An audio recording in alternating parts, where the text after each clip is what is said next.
নমস্কার বন্ধুরা, আশা করি সকলে খুবই ভালো আছেন।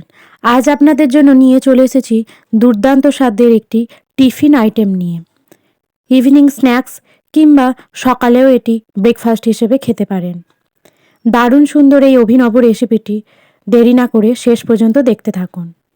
প্রথমে নিয়ে নেওয়া হয়েছে একটি পাত্র, তার মধ্যে দিয়ে দেওয়া হলো ময়দা, স্বাদ অনুসারে লবণ, সাদা তেল এবং কিছুটা পরিমাণে সুজি। খুব ভালোভাবে এরপর আমরা এই উপকরণগুলিকে মিশিয়ে নেব। অল্প অল্প জল দিয়ে খুব সুন্দর একটা ডো প্রস্তুত করে নেব। আজকের এই আইটেমটির নাম হলো ব্রেড মোগলাই।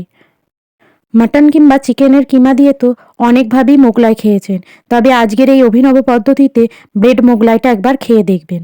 ডো আমাদের প্রস্তুত হয়ে গেছে। কিছুটা সাদা তেল ওপর থেকে বুলিয়ে কিছুক্ষণ রেস্টে রেখে দেব।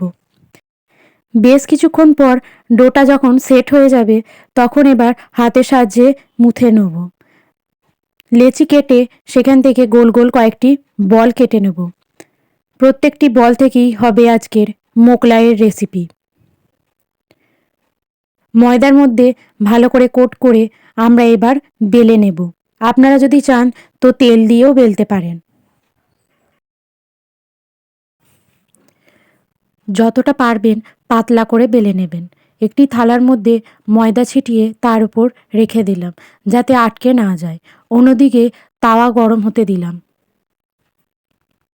তাওয়ার মধ্যে দিয়ে দেওয়া হলো সাদা তেল। যতক্ষণ তেল গরম হচ্ছে আমরা নিয়ে নিয়েছি একটি পাত্র, তার মধ্যে দেওয়া হয়েছে কিছুটা পরিমাণে দুধ, দুটো ডিম, কোচানো পেঁয়াজ, কোচানো রসুন, কোচানো কাঁচা লঙ্কা ও কোচানো ধনেপাতা, স্বাদ অনুসারে লবণ, হলুদের গুঁড়ো ও শুকনো লঙ্কার গুঁড়ো আর সামান্য পরিমাণে গরম মশলার গুঁড়ো। খুব ভালোভাবে এরপর এই মিশ্রণটিকে গুলিয়ে নিতে হবে। স্লাইস ব্রেড এই লিকুইডটার মধ্যে ভালোভাবে ডুবিয়ে নিয়ে তৈরি করে রাখা রুটির মধ্যে দিয়ে দিতে হবে। ওপরে আরও কিছুটা ডিম ও দুধের মিশ্রণটা দিয়ে দিলাম। তারপর দু সাইড খুব ভালোভাবে ফোল্ড করে নেব। পরের দু সাইড আরও ভালোভাবে ফোল্ড করে নেব। একটা সুন্দর চারচৌকো শেপ চলে এসেছে। হাতের সাহায্যে হালকা একটু ড্যাব ড্যাব করে নিলেই দেখবেন খুব সুন্দরভাবে সিল হয়ে গেছে।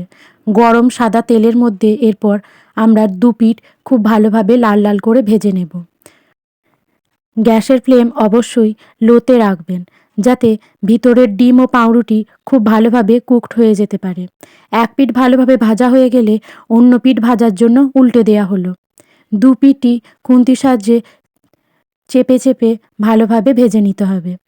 দেখুন কত সুন্দর দেখতে হয়েছে, ঠিক যেন একটা মিনি মোগলাই।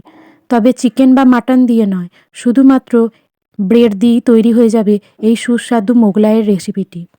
বাড়িতে অবশ্যই করে জানাবেন কেমন লাগলো। আমরা এখানে টমেটো সস ও গ্রিন চাটনির সাথে সার্ভ করেছি। সাথে রয়েছে কোচানো স্যালাড। আপনারা চাইলে মেয়োনিজের সাথেও এটি খেয়ে দেখতে পারেন। আশা করি মুখে লেগে থাকবে। এইরকম আরও অনেক নিত্য নতুন দারুণ দারুণ খাবার আইটেম রয়েছে আমাদের চ্যানেলে। অবশ্যই আমাদের চ্যানেলটি ভিজিট করুন এবং সেখান থেকে শিখে নিন নিত্য নতুন পদ্ধতিতে তৈরি হরেক রকম খাবার। ভালো লাগলে অবশ্যই চ্যানেলটি সাবস্ক্রাইব করে পাশে থাকুন।